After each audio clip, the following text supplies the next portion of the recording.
দেশের অন্তর্বর্তী সরকারের প্রধান পদে শপথ নেওয়ার পরপরই মোহাম্মদ ইউনূসকে শুভেচ্ছা জানালেন ভারতের প্রধানমন্ত্রী নরেন্দ্র মোদি। তারই সঙ্গে বাংলাদেশে হিন্দু সংখ্যালঘুদের রক্ষা করার ডাক দিলেন মোদি। ফেসবুক ও ইনস্টাগ্রামে মোহাম্মদ ইউনূসকে শুভেচ্ছা জানিয়েছেন নরেন্দ্র মোদি। লিখেছেন, নতুন দায়িত্ব পাওয়ায় মোহাম্মদ ইউনূসকে শুভেচ্ছা। আশা করি বাংলাদেশের পরিস্থিতি স্বাভাবিক হবে। তারপরেই তিনি লিখেছেন, বাংলাদেশের হিন্দু ও অন্য সংখ্যালঘুদের সুরক্ষা ও নিরাপত্তার সুনিশ্চিত করা হবে বলে আমরা আশা করছি।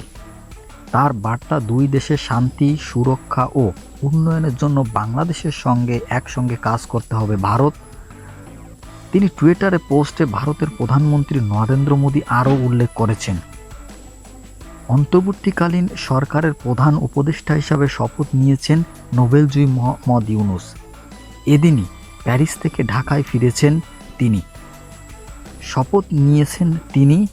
ইতিমধ্যেই বাংলাদেশের সংবাদ মাধ্যমের প্রথম বা অন্তর্বর্তীকালীন সরকারের উপদেষ্টা হিসাবে মোট 16 জনের একটা তালিকা প্রকাশ করেছে, যার মধ্যে রয়েছেন মোহাম্মদ ইউনূস।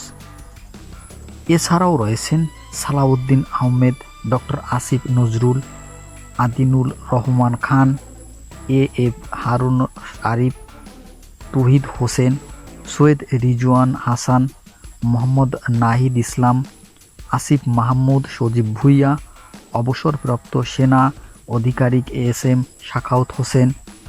আরও বেশ কয়েকজন গণ্যমান্য বা নামি দামি কয়েকটা নাম রয়েছে। বাংলাদেশে দীর্ঘদিন ধরেই চলে আসছে এই অস্থিরতা। সংরক্ষণ বিরোধী আন্দোলন দিয়ে শুরু হলেও পরে তা একটা বিশৃঙ্খলা পরিবেশের সৃষ্টি করে। এর ভিতরে বাংলাদেশের পুলিশ ও আন্দোলনকারীদের মধ্যে সংঘর্ষের কারণে বহু প্রাণহানি হয়েছে। সাধারণ মানুষ যেমন মারা গিয়েছে, তেমনি বহু পুলিশও খুন হয়েছে। এরই মধ্যে প্রধানমন্ত্রী পদে পদত্যাগ করে ভারতে আশ্রয় নিয়েছে শেখ হাসিনা। প্রধানমন্ত্রী বাসভবনে ঢুকে পড়ে উত্তপ্ত আন্দোলনকারীরা।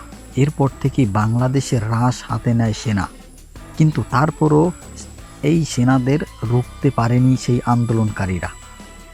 বাংলাদেশের সংখ্যালঘু এলাকায় যেখানে মূলত হিন্দুদের বাস, সেখানেই বারবার হামলা হচ্ছে, বাড়িঘর পুড়িয়ে দেওয়া হচ্ছে, ভাঙচুর করা হচ্ছে।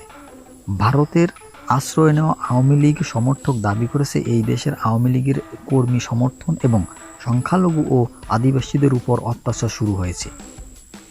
এর মধ্যেই সংসদে বিদেশ মন্ত্রী জানিয়েছেন যে বাংলাদেশের পরিস্থিতির উপর, বিশেষ করে সেখানকার সংখ্যালঘুদের পরিস্থিতির উপর নজর রাখা হচ্ছে। আমরা আশা করছি বাংলাদেশের অন্তর্বর্তীকালীন সরকারের প্রধান ডক্টর ইউনূস সংখ্যালঘুদের রক্ষা করবে, এমনটাই বার্তা দিয়েছে ভারতের প্রধানমন্ত্রী নরেন্দ্র মোদি।